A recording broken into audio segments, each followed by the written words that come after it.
మంత్రి చింతకాయల అయ్యన్న పాత్రుడు ఏకగ్రీవంగా ఎన్నికయ్యారు. స్పీకర్ పదవికి ఎన్నిక కోసం నిన్న ఉదయం నోటిఫికేషన్ జారీ చేశారు. అయ్యన్న తరపున మధ్యాహ్నం టీడీపీ, జనసేన, బీజేపీ విడివిడిగా 3 సెట్లు దాఖలు చేశాయి. ఆ కార్యక్రమంలో టీడీపీ తరపున లోకేష్, అచ్చెన్నాయుడు, జనసేన తరపున ఉప ముఖ్యమంత్రి పవన్ కళ్యాణ్, మంత్రి నాదెండ్ల మనోహర్, బీజేపీ తరపున మంత్రి సత్యకుమార్ యాదవ్ తదితరులు పాల్గొన్నారు. సెట్లు 3 అయినా నామినేషన్ ఒకటే కావడంతో అయ్యన్న పాత్రుడి ఏకగ్రీవ ఎన్నిక ఖరారైంది.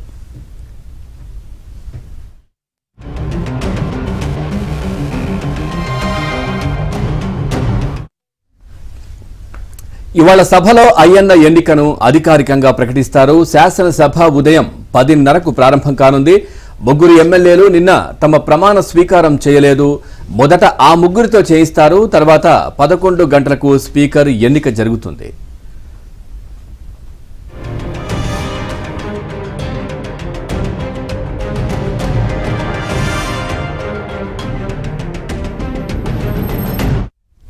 అయ్యన్న 1956 సెప్టెంబర్ 4న చింతకాయల వరాహాల దొర చెల్లాయమ్మ దంపతులకు జన్మించారు. BA చదివిన అయ్యన్న 1983లో రాజకీయ రంగ ప్రవేశం చేశారు.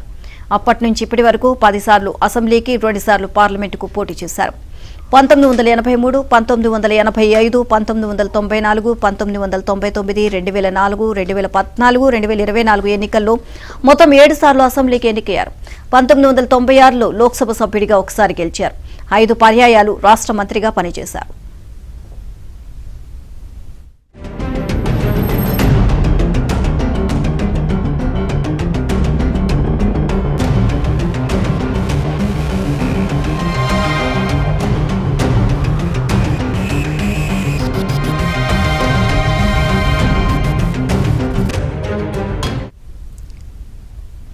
ఇక 1985-87 మధ్య ఎన్టీఆర్ కేబినెట్ లో సాంకేతిక విద్య, క్రీడల శాఖ మంత్రిగా తొలిసారి బాధ్యతలు చేపట్టారు అయ్యన్న. ఇక ఇదే అంశానికి సంబంధించి మొత్తం ఓవరాల్ గా మరిన్ని అప్డేట్స్ మా కరెస్పాండెంట్ సత్యాన్ని అడిగి తెలుసుకుందాం. సత్య,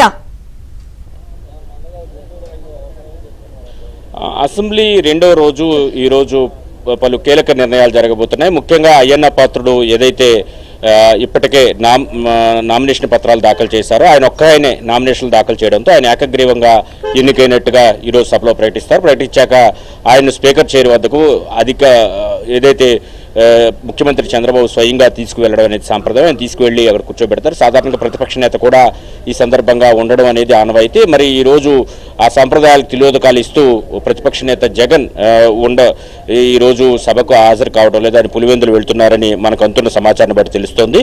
దీంతో పాటుగా తీసుకుంటే కనుక మెయిన్గా సాధారణంగా ఈ సమాచారాన్ని ఏదైతే ఈరోజు స్పీకర్ ఎన్నిక ఉంటుందనే సమాచారం నిన్న వైసీపీ ఎమ్మెల్యే పెద్దిరెడ్డి రామచంద్రారెడ్డికి తెలియజేసిన పరిస్థితి అయితే ఉంది. ఈ విషయాన్ని మాజీ ముఖ్యమంత్రి జగన్మోహన్ రెడ్డి కూడా తెలియజేయాలి, ఆయన కూడా స్పీకర్ ఎన్నిక సందర్భంగా పాల్గొనాలని కూడా విజ్ఞప్తి చేసిన పరిస్థితి అయితే ఉంది.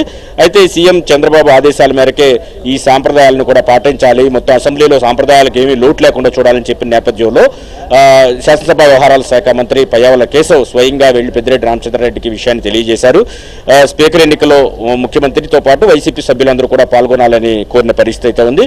సభా సాంప్రదాయాలను పూర్తి స్థాయిలో గౌరవించాలి, సభ పూర్తి స్థాయిలో నడిచేందుకు అవకాశం ఇవ్వాలని చెప్పిన పరిస్థితి అయితే ఉంది. అయినప్పటికీ కూడా ఈరోజు మాజీ ముఖ్యమంత్రి జగన్ అదేవిధంగా వైసీపీ సభ్యులు సభకు వస్తారా రాదా అనే అనుమానంగానే ఉన్న పరిస్థితి అయితే ఉంది. ఇప్పుడు మనకంతున్న సమాచారాన్ని బట్టి ఆయన ఈరోజు సభకు అటెండ్ కారని తెలుస్తోంది. ఇంకోవైపు కొంతమంది సభ్యుల ప్రమాణ స్వీకారం కూడా ఉంది. నిన్న కూడా వైసీపీ సభ్యుల ప్రమాణ స్వీకారం కాకముందే వైఎస్ జగన్ తన ప్రమాణ స్వీకారం పూర్తి చేసుకుని వెళ్లిపోయిన పరిస్థితి అయితే ఉంది. కనీసం ఒక్క నిమిషం కూడా సభలో కూడా కూర్చోకపోవడం పైన సొంత సభ్యుల నుంచే విమర్శలు అయితే వ్యక్తమైన పరిస్థితి కూడా మనం చూసాం. అంటే అంతర్గతంగా విమర్శించుకుంటున్న పరిస్థితి కూడా మనం చూసాం.